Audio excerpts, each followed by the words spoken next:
Vamos a empezar, ¿ya?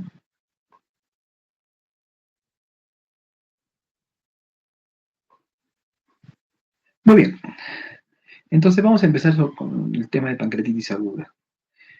Bueno, las competencias son similares, ¿no? Siempre hay que saber identificar temprano tienen que saber identificar estos casos porque de eso depende mucho, ¿no? El pronóstico de estos pacientes. Deben saber clasificarlos de acuerdo a su severidad, eso es muy importante.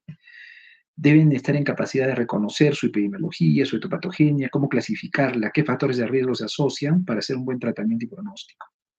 Bueno, ya cosas, pinceladas generales que ustedes ya han tratado, ¿no? En otros temas, vamos a pasarlo rápido. Saben que el páncreas, órgano retroperitoneal, funciones exocrinas y endocrinas, ¿no? La mayor parte de funciones son exocrinas, ¿no? Mayor cantidad de células son acinales. Importante que el páncreas produce una gran cantidad de jugo pancreático que está compuesto por aguas, electrolitos y enzimas digestivas, ¿no? Tiene bastante cantidad de bicarbonato, el mayor componente del jugo pancreático.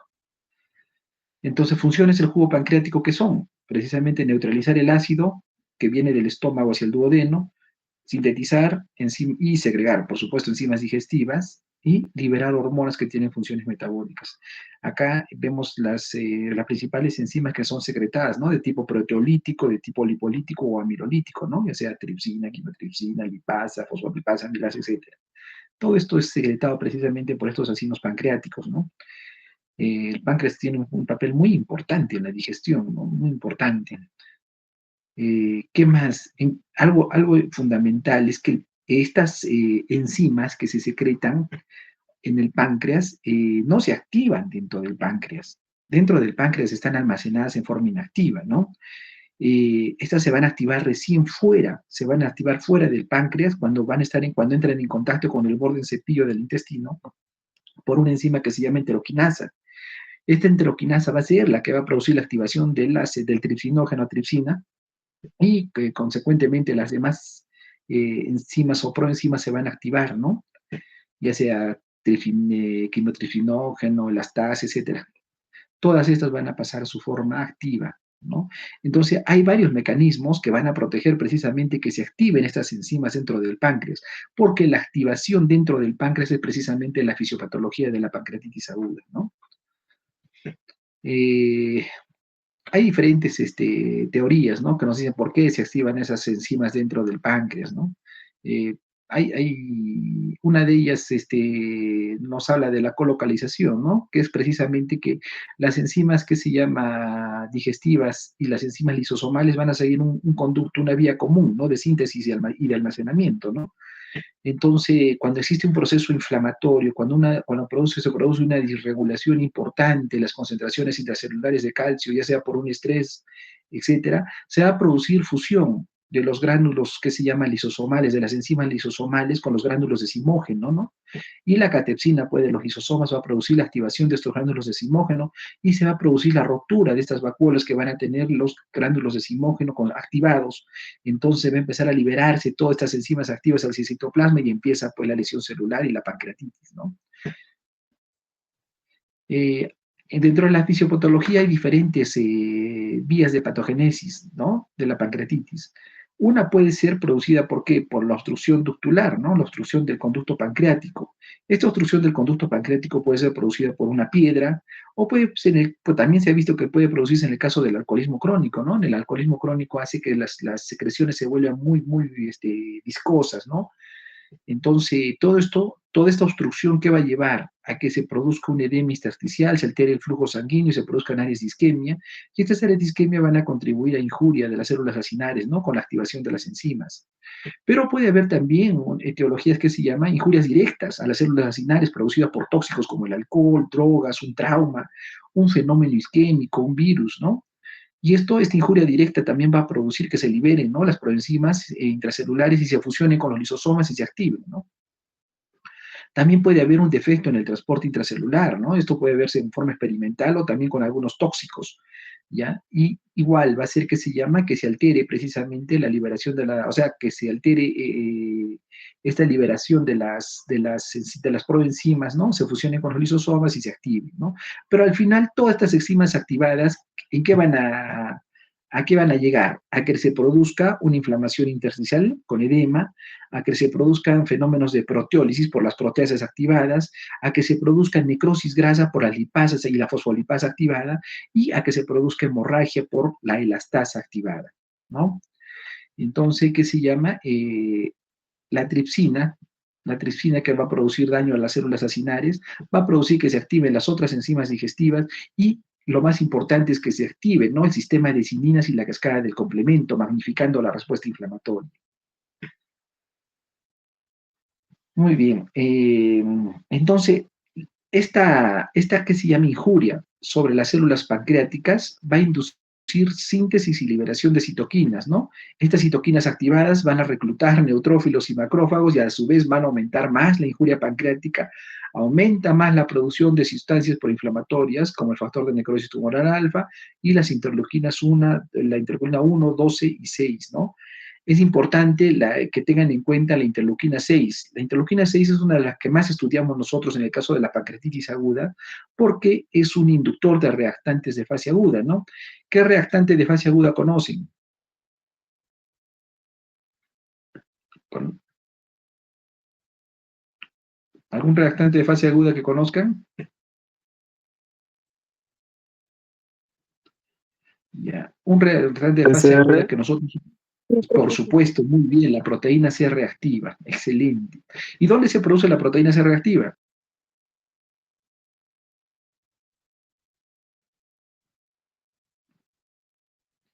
Se produce en el hígado. ¿Ya? Entonces, nosotros, ¿qué se llama? Para valorar la evolución de una pancreatitis, nos vamos a fiar mucho de esta proteína C reactiva, ¿no? ¿Por qué? Porque va a ser inducida por una citoquina que se va a inducir en el páncreas. Si el fenómeno inflamatorio en el páncreas permanece activo, va a haber mayores niveles de proteína C reactiva. Conforme vaya disminuyendo esta cascada inflamatoria, la PCR va a ir bajando y eso nos va a indicar que el proceso inflamatorio va disminuyendo también. Pero también estas son interleuquinas que se llama, que van a producir, que se llama, interleuquinas inflamatorias, ¿no? Pero también hay interleuquinas antiinflamatorias. O sea, en el cuerpo todo se maneja en base a un equilibrio, ¿no? Frente a un fenómeno, la pancreatitis va a producir al inicio un fenómeno de respuesta inflamatoria sistémica, ¿no? Y son responsables precisamente estas interleuquinas de participar en ellas. Pero frente a un CIRS que se produce, va a haber una respuesta compensadora, ¿no? Van a producirse también interleuquinas que van a actuar en forma compensadora como la interleuquina 10. O sea, frente a un CIRS va a actuar un CARS, ¿no? Tratando, ¿qué se llama?, de frenar ese proceso inflamatorio. Entonces, de acuerdo a la magnitud, si la magnitud del proceso inflamatorio es muy severa, va a ser superadas estas interleuquinas antiinflamatorias, ¿no? Y el proceso, pues, va a ser mucho más dañino. Entonces, la severidad de una pancreatitis se relaciona tanto a la magnitud del daño que produce dentro de los acinos pancreáticos, o sea, del daño intrapancreático, como a la activación de la respuesta inflamatoria endotelial, porque esta respuesta no solamente va a producir daños locales, sino también puede producir daños sistémicos. Entonces, se ha visto en la pancreatitis aguda que hay alteraciones vasculares, ¿no? En la pancreatitis aguda, esas interleuquinas inflamatorias van a ser responsables de fenómenos de ¿qué? De vasodilatación, esa dilatación y aumento de la permeabilidad vascular. Al haber vasodilatación y aumento de la permeabilidad vascular, ¿qué va a hacer? Va a haber fuga de líquido dentro de los vasos, ¿no? Y eso nos va a llevar a un cuadro de ¿qué? De hipovolemia. Por un lado, va a afectarse la circulación dentro del páncreas y eso va a llevar a que áreas del páncreas puedan sufrir necrosis, pero también va a producir daños a distancia, va a producir compromiso de otros órganos a distancia, porque va a producir caída de la presión, va a producir cuadros de hipovolemia, ¿no? Entonces, en una pancreatitis hay alteraciones vasculares tanto en grandes vasos como en la microcirculación, ¿no? Hay áreas dentro del páncreas que se ha visto que no solamente tienen vasodilatación, sino también tienen áreas de vasoespasmo. Y eso se correlaciona también con áreas de con las zonas de necrosis, ¿no? Eh, este cuadro que ven ustedes acá, este cuadro es muy interesante, ¿no? Porque es un cuadro antiguo, lo he encontrado en un libro antiguo, pero es muy bonito porque explica muy bien la fisiopatología de la pancreatitis aguda. O sea, ustedes tienen que saber si el paciente tiene compromiso renal, ¿Por qué tiene compromiso renal? ¿Por qué se manifiesta? ¿No es cierto? Si el paciente tiene dificultad o insuficiencia respiratoria, ¿por qué es esa insuficiencia respiratoria? Si el paciente tiene dolor, ¿por qué se produce eso? Y eso pues lo vemos con la fisiopatología. Y este cuadro les va a explicar precisamente muy bien. Ejemplo, a ver, vamos a ver algo, solamente algo, vamos a ver uno de ellos. A ver, en el caso que se llama de compromiso renal, vamos a ver qué pasa. La tripsina activada va a activar a otras, ¿no? Como la fosfolipasa 2. La fosfolipasa 2 va a actuar sobre el ácido araquidónico, ¿no? ¿Y qué va a hacer? Va a aumentar, va a producir mayor permeabilidad vascular con vasodilatación, ¿no? Esto va a llevar a hipoperfusión tisular. Pero también la fosfolipasa 2 va a actuar sobre la lisolecitina, produciendo toxicidad sobre los eritrocitos. Eso también va a producir mayor hipoperfusión tisular. Ahora, la elastasa actúa sobre la pared vascular produciendo áreas de hemorragia, ¿no? Eso también incrementa la hipoperfusión tisular. Esta hipoperfusión tisular, ¿no? Junto que a la cetoacidosis que se produce, va a producir que haya una disminución en el filtrado glomerular. Esto se va a expresar como ¿qué? Como el aumento de sustancias azoadas, ¿no? El aumento de urea y creatinina, ¿no? También esa acidosis se va a manifestar clínicamente con una respiración acidótica y también se va a manifestar como una disminución en el flujo urinario, ¿no? Con oliguria. Entonces así van a ver todo lo que pasa dentro de esto. Este cuadro es muy bonito, ¿no? Entonces los invito a que lo puedan leer, ¿no? Ahora, la pancreatitis se ha venido revisando en forma constante, ¿no? Se han hecho varios consensos, ¿no? Uno de los más famosos es el de Atlanta, ¿no? Que ha tenido, ¿qué se llama? Ha tenido revisiones, ¿no? Al que se hizo en el 2012, ha sufrido revisiones y se han publicado algunas de estas revisiones, ¿no? Una de estas se publicó, ¿qué se llama? En el American Journal, en el 2021. La pancreatitis aguda, entonces, al final, es una condición inflamatoria del páncreas, ¿ya? Y esta condición inflamatoria no solamente puede producir injuria local con síndrome de respuesta inflamatoria, sino que también puede producir fallo orgánico y puede producir muerte. En eso radica la severidad. Entonces, la pancreatitis es una de las condiciones o una de las enfermedades que siempre resultan en ingreso hospitalario. No hay pancreatitis que se trate ambulatoriamente, todas se hospitalizan, ¿no? La incidencia en Perú más o menos es de 28 casos por 100.000 habitantes, ¿no? Es una enfermedad compleja. Generalmente el 80% de los pacientes que tienen una pancreatitis van a desarrollar una enfermedad leve o solamente moderadamente severa, ¿no? Y una quinta parte, o sea, un 20% van a desarrollar una enfermedad grave. Y de ese 20%, un 20% puede fallecer. Antes, hasta hace algunos años, la mortalidad de la pancreatitis llegaba incluso hasta el 50%, ¿no? Pero ahora con el abordaje más temprano que se tiene de esta enfermedad y los mejor tratamiento, es que ya la mortalidad ha disminuido notoriamente, pero aún así todavía, pues tiene, ¿no? De una pancreatitis severa, que el 20% se muera, todavía es alto. Dentro de la etiología de la pancreatitis aguda, la más frecuente para nuestro medio por lejos es la etiología biliar, o sea, los cálculos biliares, ¿no? Estos cálculos biliares van a producir pues, una obstrucción, ¿no? Van a van a atravesar, ¿qué se llama? La vesícula biliar hacia la vía biliar común y van a producir una obstrucción en la desembocadura, ¿no? Del conducto pancreático. Eh, Otra causa también para nuestro medio frecuente es el alcohol, ¿no? Que produce un cuadro similar de obstrucción también. En tercer caso tenemos la hipertrigliceridemia, ¿no? Y hay algunas otras causas también, ¿no? Iatrogénicas, como en el caso de la CEPRE, trastornos metabólicos como la hipercalcemia, infecciones, pancreatitis de tipo hereditaria, autoinmune, medicamentos de problemas estructurales, ¿no? Como el páncreas divisum, etcétera. Entonces, todos estos fármacos que ven ustedes en estas diapositivas pueden estar implicados dentro de la etiología de una pancreatitis aguda, ¿no? Hay bastante fármacos que pueden producir, ¿no? Hay también factores de riesgo adicionales, ¿no? La pancreatitis, como la obesidad, las edades mayores de la vida, el hecho del tabaquismo, el VIH. Entonces, ¿cómo es la presentación clínica? ¿Cómo es la presentación clínica y el diagnóstico de una pancreatitis aguda? En primer lugar, siempre cuando veamos una enfermedad, tratemos de ver qué pasó antes de que empiece el problema, o sea, hizo debutar esta enfermedad. Tiene que haber algún antecedente, ¿no? el paciente, digamos, antes de que empiece con el cuadro clínico, que tuvo un consumo abundante de grasas, o tal vez el paciente había ingerido alcohol en una cantidad importante, o había estado tomando algún tipo de medicamento, o el paciente tal vez ya tuvo antecedente de cuadros de pancreatitis, o el paciente sabía que ya tenía patología biliar, ¿no? Sabía que ya tenía cálculos. Entonces eso es importante, porque eso nos va a ayudar a ver más o menos con mayor claridad cuál puede ser la causa, ¿no? Entonces, el dolor es el síntoma cardinal en una pancreatitis, es un dolor de tipo agudo, agudo, ¿no? El dolor se puede localizar generalmente, bueno, se localiza generalmente en el epigastrio, ¿no? Y puede ir, que se llama también a irradiarse hacia el hipocondrio derecho o a ambos hipocondrios y a la región dorsal, ¿no? ¿Ya?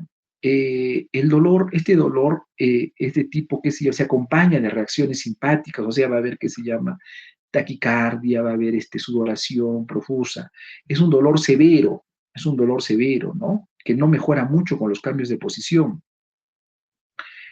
En el examen físico nosotros vamos a encontrar que a un paciente generalmente tal vez buscando una posición antálgica, ¿no? Generalmente el dolor a cualquier causa, recuerden ustedes que el páncreas es un órgano retroperitoneal, retroperitoneal. Y cualquier causa que produzca un aumento de la presión dentro del abdomen va a estimular, va a producir mayor dolor. Es por eso que el paciente trata de buscar una posición donde disminuya la presión. Entonces eso lo puede lograr a veces que sean un poco, se llama, adoptando posiciones como genopectoral, tratando de, ¿qué se llama?, de acercar las rodillas hacia el pecho para tratar de disminuir la presión en el retroperitoneo. El paciente a veces está histérico, ¿no? Si es una etiología biliar, entonces a veces se acompaña, también puede generarse de histericia, palidez. En el abdomen vamos a ver que los movimientos son muy superficiales, ¿no? O incluso la respiración, en vez de ser abdominal, se vuelve torácica. Muy rara vez aparecen estas manchas equimóticas en el epigastrio o en los flancos, ¿no? Seguro que ustedes en biología les han dicho, ¿no? ¿Cómo se llama esa mancha? ¿Quién sabe cómo se llama esa manchita que tiene ahí? ¿El paciente cómo se llama ese signo?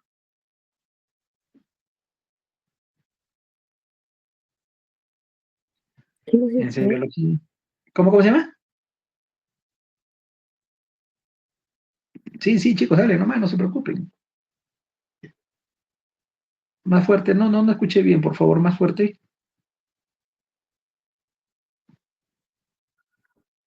¿Pueden repetir, por favor? No escuché bien. La señorita que habló, ¿puede repetir, por favor? Sí, doctor, es que mi se apagó. Quimosis de Grey Turner, si no me equivoco. Sí, ¿no? Claro, muy bien, muy bien, muy bien. Es el signo de Grey Turner, ¿no? Y la manchita que se produce en el ombligo es el signo de Cullen, ¿no? Pueden aparecer, es bastante infrecuente, o sea, no se confíen, ¿no? Esto es bastante infrecuente.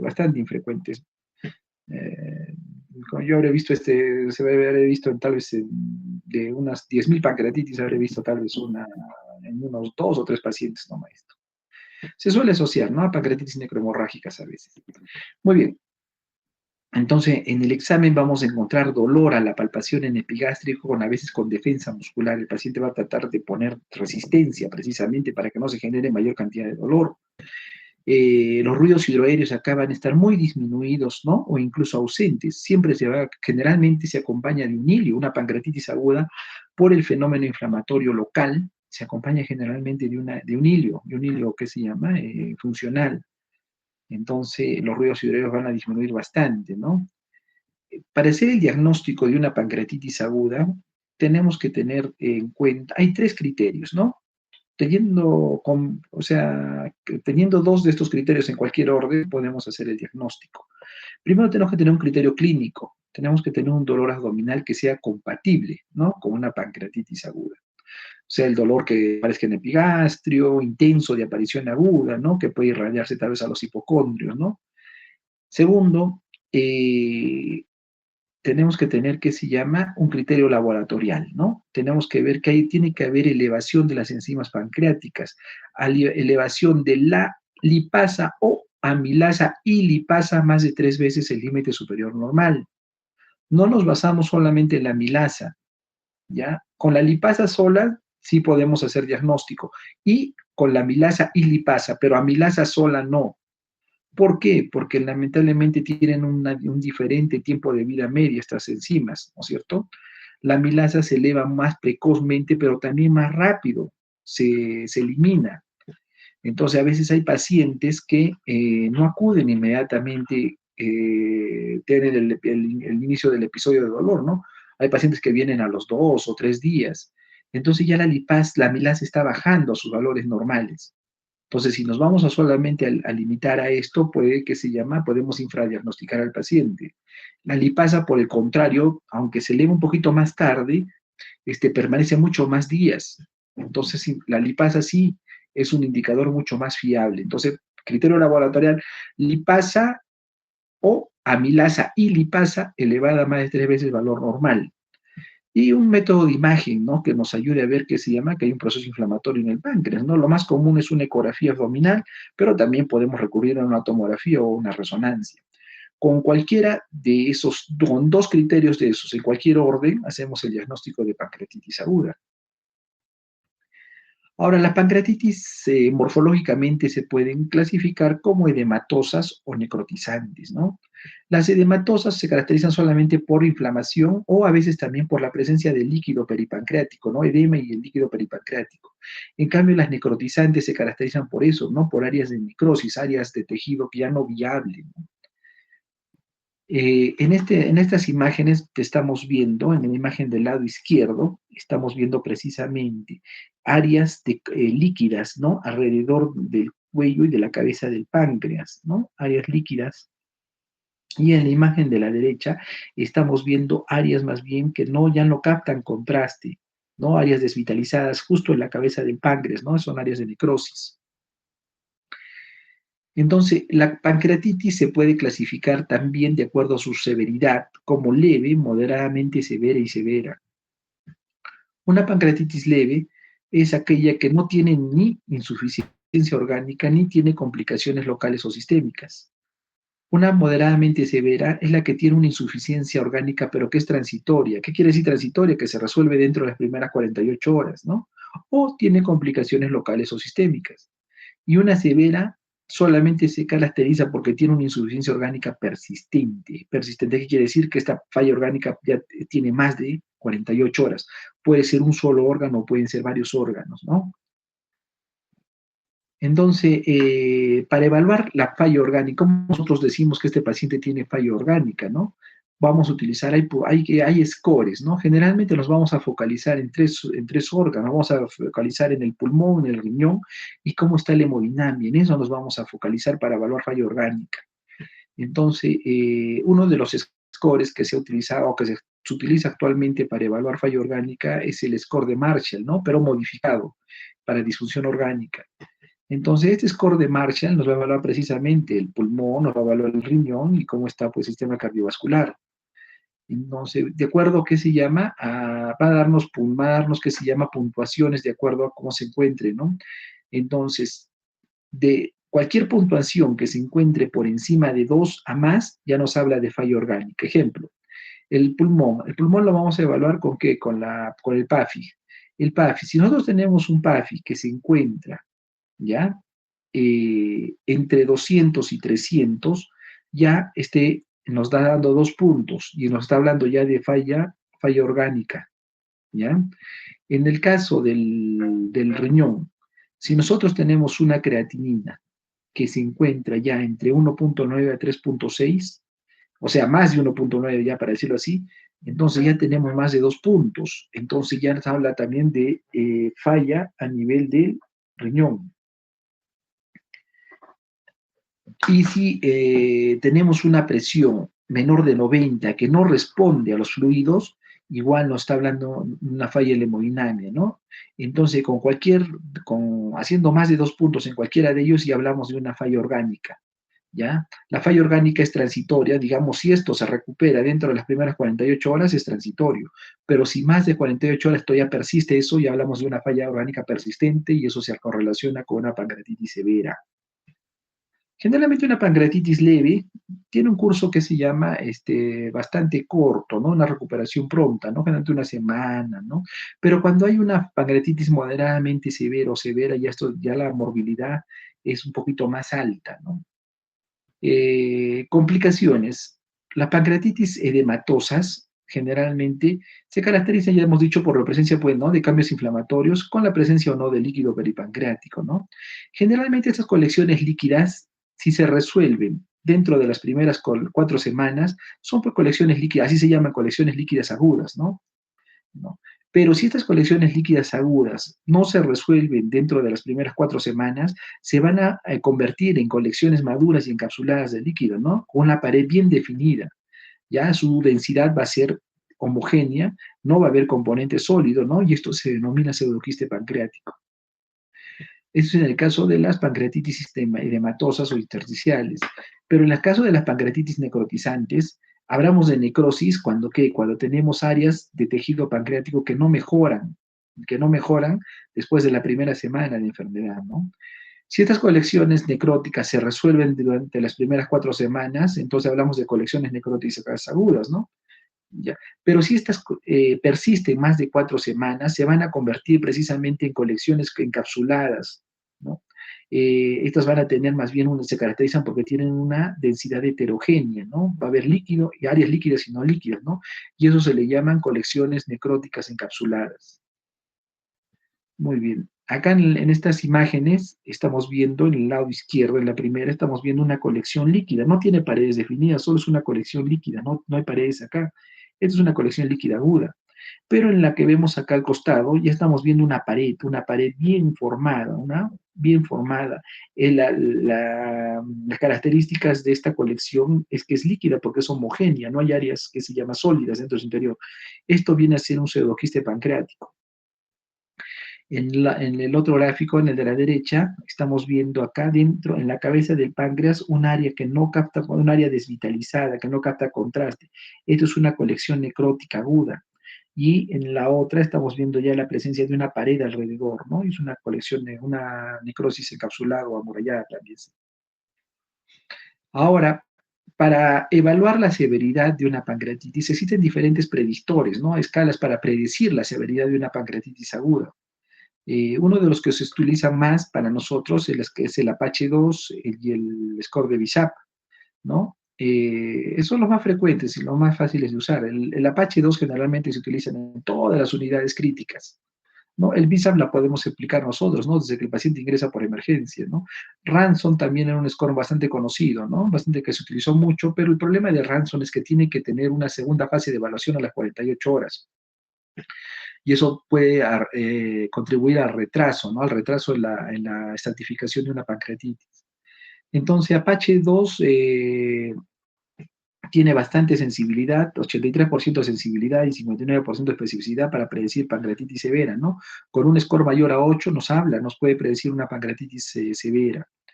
En el caso que se llama que se llama Apache 2 tiene como 12 parámetros, ¿no?, que tenemos que tener en cuenta. BISAP solamente nos toca 5 parámetros y actualmente, ¿no?, que le han agregado uno más, el BISAP-O, que es la obesidad, ¿no? 6 parámetros, ¿no? Y con estos parámetros tiene una sensibilidad de cuánto, aproximadamente de 51% para predecir, pero una especificidad mucho más alta, el 91%, ¿no? Con un score mayor a 3 nos habla que se llama de la posibilidad de una pancreatitis severa.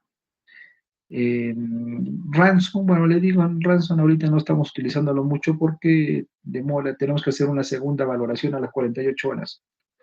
Aparte de estos scores, también existen biomarcadores que nos pueden ayudar a predecir, ¿no?, una pancreatitis severa, como la proteína C reactiva.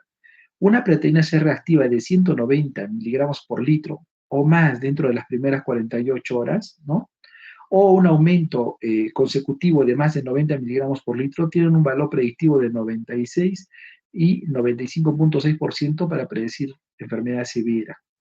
También existen índices por imágenes, ¿no?, índices de severidad tomográfica que también nos pueden ayudar a predecir, ¿no? Lo malo es que la tomografía se debe pedir generalmente a partir de las 72 horas, ¿no? Entonces, no nos ayuda mucho para hacer un abordaje, una predicción precoz, ¿no? Ahora vamos a ver el manejo. Lo más importante, ya hemos diagnosticado la pancreatitis aguda, ya hemos diagnosticado, ya hemos, ¿qué se llama? Más o menos hemos tratado de, ¿qué se llama? Clasificar su severidad, ¿no? Recuerden que la pancreatitis aguda es un cuadro evolutivo, no es una enfermedad estática, es una enfermedad dinámica. y va a cambiar mucho en horas, ¿no? Puede empezar como una pancreatitis leve y puede convertirse en una severa, o al contrario, puede parecer que es una pancreatitis severa y en el transcurso de las horas puede convertirse en una pancreatitis leve, ¿no? Eso depende también mucho del abordaje. Entonces hay piedras angulares para el tratamiento de una pancreatitis agudo. Uno va a ser la reanimación con líquidos, precisamente para mantener o restaurar la perfusión de los tejidos, ¿no? Y en segundo lugar, el apoyo nutricional para contrarrestar el estado catabólico que se produce en esta enfermedad y así disminuir las complicaciones. Entonces, en cuanto al manejo de fluidos, el manejo de fluidos de una pancreatitis aguda se hace con soluciones cristaloides, ningún otro tipo de solución, cristaloides. Y dentro de las soluciones cristaloides hay dos importantes, ¿no? Que es el cloruro de sodio o el lactato Ringer, ¿no? Hay trabajos estudios que se han hecho donde aportan cierto efecto beneficioso del lactato de Ringer, ¿no? Porque aparentemente tiene un efecto antiinflamatorio, ¿no? Con una menor probabilidad de desarrollar SIRS, comparado con el cloruro de sodio, con la solución salina, ¿no? Entonces, hay diferentes formas acá de abordar, ¿qué se llama? Hay diferentes formas de abordar que se llama la resucitación, ¿no? Esto ha seguido un proceso más o menos evolutivo también, ¿no? Antes nosotros teníamos, ¿qué se llama? Apostaba mucho por una resucitación agresiva, o sea, mientras más volumen le dábamos al paciente, se creía que mucho mejor era la revitalización de tejidos, ¿no? Si bien sí es importante que se llama la hidratación que se llama precoz e intensa, se ha visto que también ser muy agresivos en esta también producía complicaciones, mayor aparición de complicaciones, ¿no? Como que mayor problemas respiratorios, mayor complicaciones infecciosas, síndrome compartimental, etcétera. Es por eso que se han hecho estudios, ¿no? Donde se ha visto, se ha comparado la resucitación agresiva con la resucitación moderada, ¿no? Uno de estos estudios está acá, lo publicaron en el 2022. ¿Y cuándo hablamos de una resucitación agresiva? Una resucitación agresiva es la que utiliza generalmente más de 4 litros en las primeras 24 horas, ¿no? Entonces se comparó primero un grupo en el cual se les dio una dosis inicial de 20 mililitros por kilogramo en bolo y luego se les dio 3 mililitros por kilogramo por hora como mantenimiento. Como se llamó resucitación agresiva. Y frente a otro grupo que se le dio 10 mililitros por kilogramo en bolo si había compromiso hemodinámico, ahora vamos a ver qué se refiere con compromiso hemodinámico, y una solución de mantenimiento de 1.5 mililitros por kilogramo por hora, ¿no?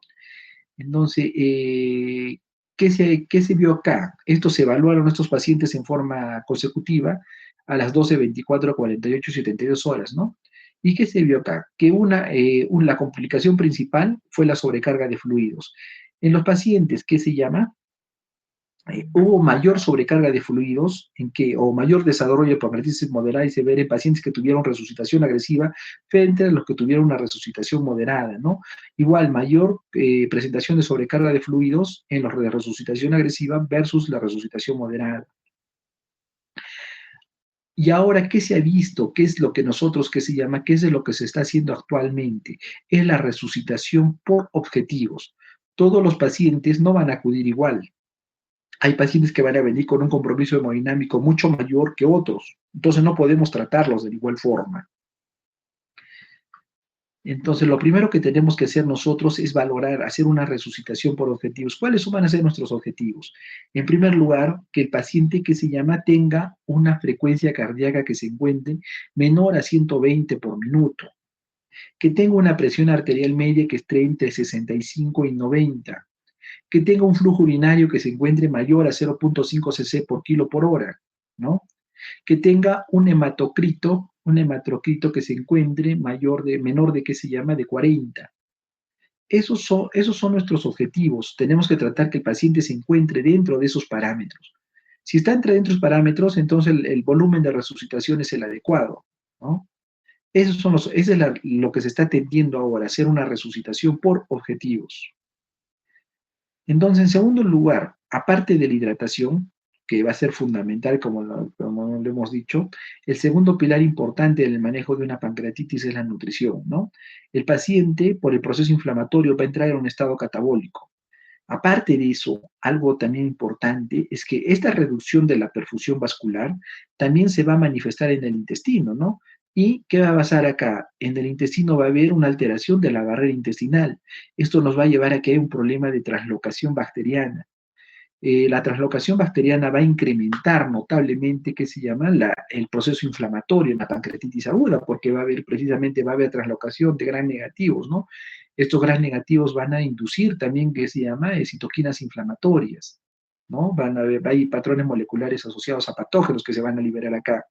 Entonces, tenemos que tratar de estimular nuevamente ese intestino, ¿no? Y la mejor forma de estimular ese intestino es mediante la nutrición, ¿no? La mejor forma de vencer ese hilio es mediante la nutrición. Entonces, las guías nos indican actualmente que el paciente que tiene una pancreatitis se le debe iniciar una nutrición lo más temprano posible, ¿no? Si es posible, se debe iniciar en los casos leves durante las primeras 12 a 24 horas, ¿no? Esto nos va a ayudar a reponer las pérdidas calóricas, aumentar el flujo sanguíneo esplácnico para que se preserve la integridad de la barrera y se estimule el movimiento del intestino, ¿no? Si el paciente tolera, o sea, si el paciente, ¿qué se llama? A partir de las 12 horas, el paciente ya no hay dolor y tolera la vía oral, podemos darle ya una dieta blanda, no baja en grasas. Si el paciente no tolera aún la vía oral dentro de las primeras 72 horas, o sea, hasta los 3 días el paciente no puede comer porque está con mucho dolor o muchas náuseas y muchos vómitos, entonces tenemos que iniciar la nutrición por la vía enteral, ¿no? Tenemos que utilizar una sonda nasoenteral para darle qué se llama nutrición, ¿no?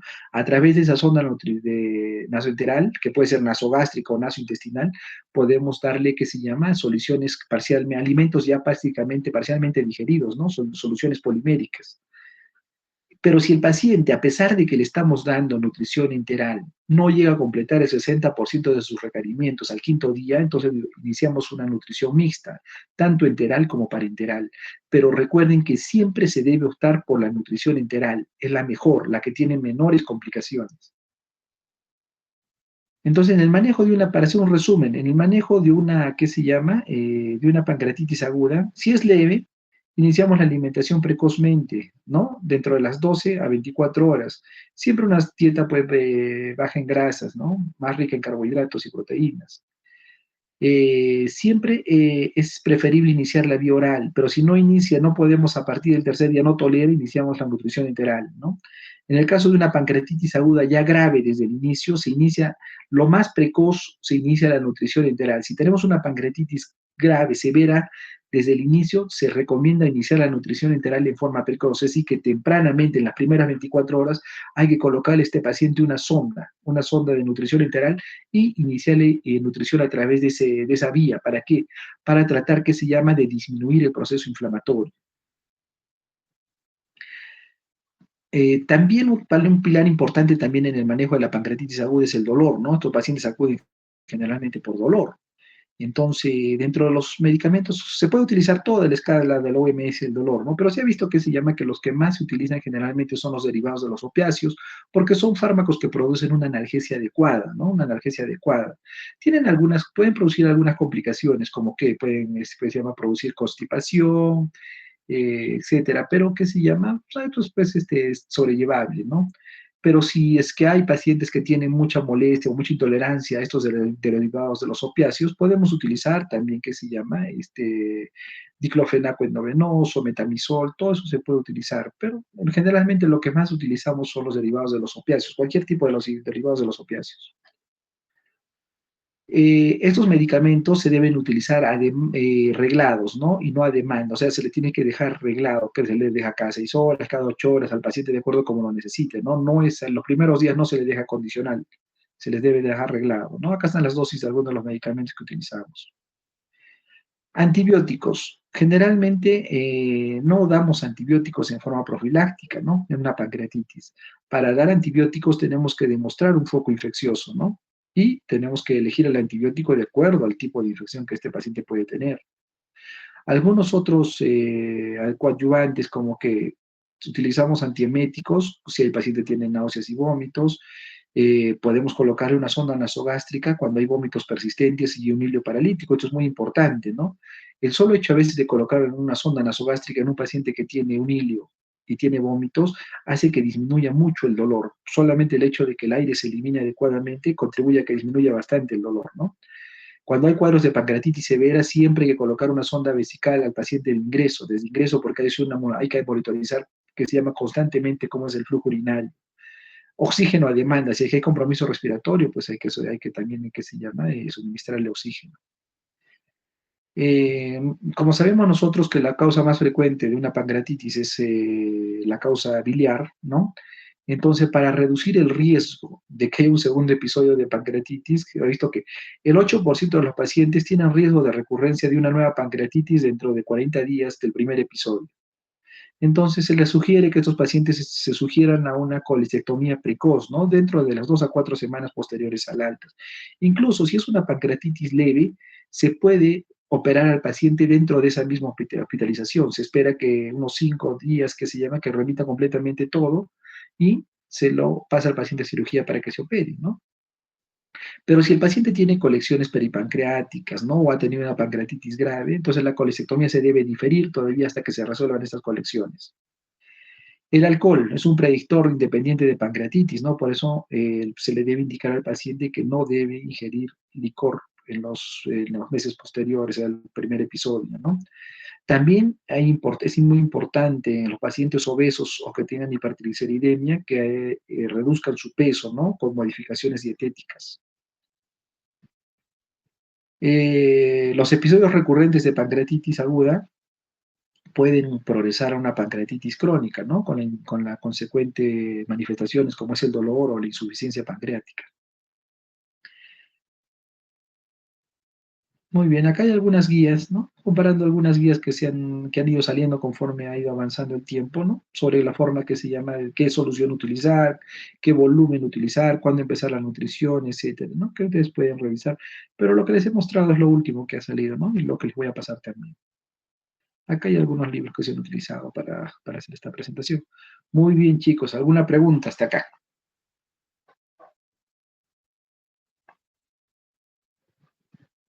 Doctor, Sí. eh, he visto que también piden como sustancia reactiva la procalcitonina. En caso de pancreatitis, sería, si es que no hay PCR, ¿se puede trabajar con esa? No. La procalcitonina no es un reactante de fase aguda. La procalcitonina generalmente nos ayuda más o menos a tratar de discriminar si el proceso inflamatorio puede ser debido a una infección o no. Ah, ya, ya, doctor. Mm. Porque tú digamos que se llama, es muy poco probable que si ya la pancreatitis aguda tiene así, ¿no? Tiene una fase inicial, una fase aguda que generalmente puede durar unos 5 días, ¿no? Esa fase está caracterizada por síndrome de respuesta inflamatoria sistémica. El síndrome de respuesta inflamatoria sistémica se manifiesta clínicamente con que taquicardia, con leucocitosis, con fiebre, etcétera. ¿No es cierto? Ustedes saben eso. Entonces, el hecho de que un paciente ingrese y empiece a tener, que se llama, un poco de fiebre, temperatura alta, que tenga un poco de leucocitosis, no necesariamente nos dice que el paciente está infectado. Pero si nosotros vemos que esto, a pesar más o menos pasando el cuarto o quinto día, el paciente no mejora, la leucocitosis en vez de disminuir va en aumento, o el paciente se está deteriorando clínicamente, entonces, ¿qué hacemos acá? Tratamos de buscar un foco infeccioso que se llama agravando esto, ¿no? Lo más frecuente puede ser tal vez que un problema, puede haber una neumonía, puede haber un problema urinario, no sé, o capaz una de estas colecciones líquidas se han podido infectar, ¿no? Pero tenemos que demostrar para iniciar el tratamiento antibiótico, ¿no? Una forma de discriminar entonces si es que este proceso inflamatorio es debido solamente al SIRS o es por una infección, es a veces solicitando una procalcitonina, ¿no? La procalcitonina elevada nos indicaría, o sea, apoyaría más que es un problema infeccioso, ¿no? Que sea complicado por un problema infeccioso. Ya, doctor, gracias. No te preocupes. ¿Alguna otra, alguna otra que se llama duda, chicos? Consulta. Miren, acá hay un casito clínico que usted está revisando. Sí ven, ¿no? La pantalla. Está en gracias. Gracias. ¿No? Bueno, a ver, a ver. Bueno, no tiene esto. Mira, este es un paciente más o menos rápido, ¿no? Un paciente que se llama varón de 40 años de edad, Como antecedentes importantes, obeso, con síndrome metabólico, diabético, tipo 2, ¿no? Con insulino dependiente, ¿no? Que tuvo un antecedente de una infección por COVID en el 2020. Medicación habitual de este paciente son metformina, liraglutida, insulina, torvastatina, fenofibrato, etcétera, ¿no? Y este paciente ingresó por emergencia por un cuadro de dolor abdominal de 2 días de evolución, ¿no? Que se localizó a nivel del epigastrio, ¿no? Y se radió en cinturón hacia el dorso, con vómitos y fiebre. Los últimos 3 días anteriores había presentado deposiciones líquidas, ¿no? Que mejoraron el día de la consulta. En el examen físico, el paciente presentó un abdomen blando, pero distendido, no había ruidos hidroaéreos, había irritación peritoneal, ¿no? Con defensa sobre toda la palpación en la región periumbilical. En el laboratorio encontramos un recuento de leucocitos de 13.000 leucocitos con neutrofilia, había un hematocrito en 38, la función renal estaba normal, la función renal estaba normal, la amilasa en 204, ¿no? Y la lipasa en 766, ¿ya? El lactato en 1.17, la glucosa en 147, ¿no? Un perfil hepático normal. Hicieron una tomografía donde vieron que el páncreas estaba aumentado de tamaño de forma difusa, con alteración de los planos grasos adyacentes. La vesícula estaba de paredes finas, pero sin evidencia de litiasis, ¿no? La vía biliar, tanto intra y extrapancreática hepática, no tenía dilatación. Muy bien, entonces, ¿qué rescatamos en este caso clínico? Lo que hemos visto, ¿no? Miren, esta paciente consultó porque ya más o menos había tenido ya 2 días de evolución de dolor, no consultó inmediatamente, ¿no?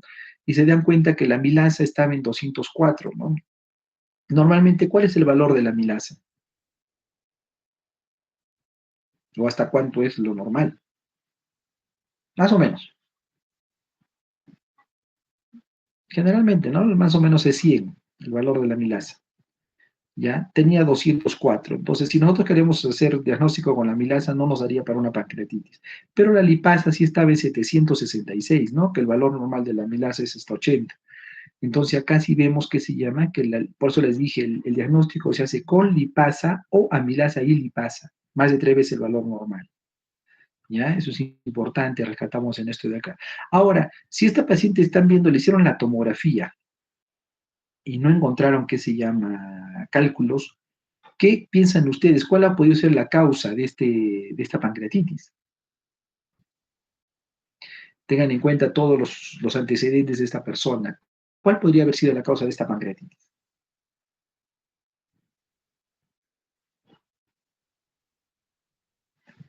Metabólica. Digan, chicos. ¿Sí? Ah, metabólica. Ah, metabólica, ¿cómo qué? O sea, ¿cuál es la causa? Opción por cálculo. ¿Por qué? Hablen, no, chicos, hablen.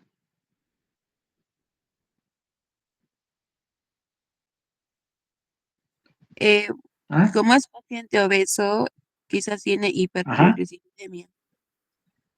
Muy bien. Muy bien. Se solicitó el desaje de triglicéridos en sangre. Se obtenía un valor de 2.999 miligramos por decilitro. ¿Ya? Sí, es una causa. ¿Qué opinan de eso? Es una parte de la etiología, doctor. Claro, porque cuando hablamos de hipertrigliceridemia, con un valor de 500 a 1000 es sugerente de pancreatitis aguda, pero más de 1000 ya es definitivo para pancreatitis aguda, que esa es la causa de la pancreatitis aguda. ¿Ya? Entonces, en este caso era una pancreatitis ¿no? por hipertrigliceridemia, ¿no? No es la común, pero puede pasar, ¿no? Y por eso es muy importante los factores de riesgo. Tienen que evaluar siempre los factores de riesgo, pacientes obesos, con síndrome metabólico, diabéticos. Tienen que se llama que ver eso, ¿no? Para ver, porque ustedes al final, si no encuentran cálculo, se van a quedar, van a empezar a investigar causas tal vez que son muy poco probables, ¿no? No se van a buscar causas estructurales, medicamentos tóxicos que no son. Entonces, los antecedentes nos hablan mucho, ¿no? De lo que tenemos que investigar. Muy bien, chicos. A ver, ¿alguna pregunta, duda? ¿Mm?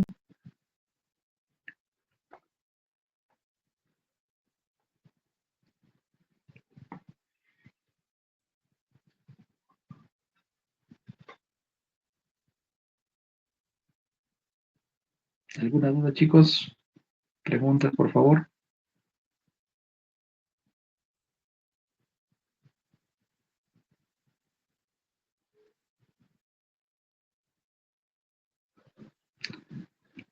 ¿No?